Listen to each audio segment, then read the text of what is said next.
Welcome to How to Music Tech. This is part 38 in this series. How to pan an instrument in the stereo field. Select an instrument you want to edit. Press and hold the Shift key and then press the octave up button, which is to enter the menu.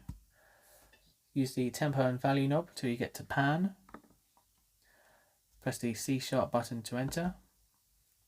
And from there you can use the tempo and value knob to go from center all the way to left 64 or all the way to right 64.